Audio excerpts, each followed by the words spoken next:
कुंभमेळा घोटाळ्यामध्ये कुंभमेळा मंत्री गिरीश महाजन यांच्याच 2 नातलगांना अटक झाली आहे। विभागीय आयुक्तांच्या बनावट सह्यांनी 591 कोटींची वर्क ऑर्डर काढण्यात आली। दरम्यान हा गुन्हा अक्षम्य असून नातेवाईक असला तरी गय करणार नाही असं गिरीश महाजन यांनी म्हटलंय। 35,000 कोटी तरतूद झालेल्या कुंभमेळ्याच्या नियोजनावरून विरोधकांसह साधूंनीही प्रश्न उभे केलेले असताना आता कुंभमेळ्याच्या नावानं फसवणुकीचं रॅकेटही राज्यात सुरू झालंय। धक्कादायक बाब म्हणजे ज्यांच्यावर महाराष्ट्र सरकारनं कुंभाच्या नियोजनाची जबाबदारी सोपवून कुंभमेळा मंत्री केलं त्याच गिरीश महाजनांचा नातलग या घोटाळ्यामध्ये मास्टरमाइंड असल्याचं समोर आलंय।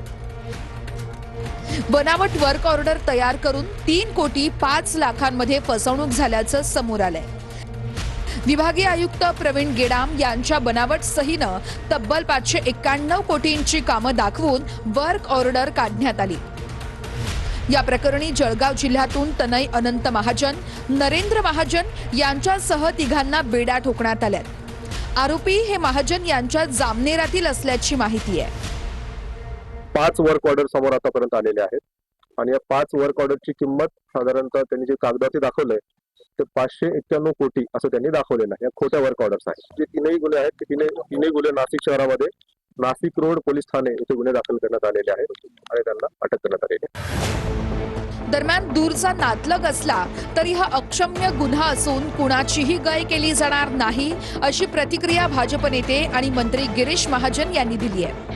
माझा दूरचा नातेवाईक आहे पण तो फार वाया गेलेल्या सुरुवातीपासून पूर्वी पण त्याच्यावर अशा पद्धतीने गुन्हे दाखल झालेले आहेत। 3-4 जणांनी मिळून अजून 3-4 जण याच्यामध्ये आहेत।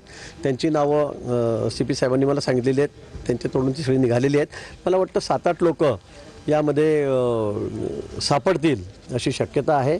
त्यांच्यावर अतिशय कडक कारवाई केली जाईल। दरम्यान हा धक्कादायक प्रकार समोर आल्यानंतर यामध्ये कोणत्याही मोठ्या व्यक्तीचा संबंध नसल्याचं स्पष्टीकरण नाशिकच्या पोलिसांनी दिलंय। मात्र यात इतरही अनेक आरोपींचा हात असून हे एक मोठं रॅकेट असल्याची शक्यता वर्तवली जाते।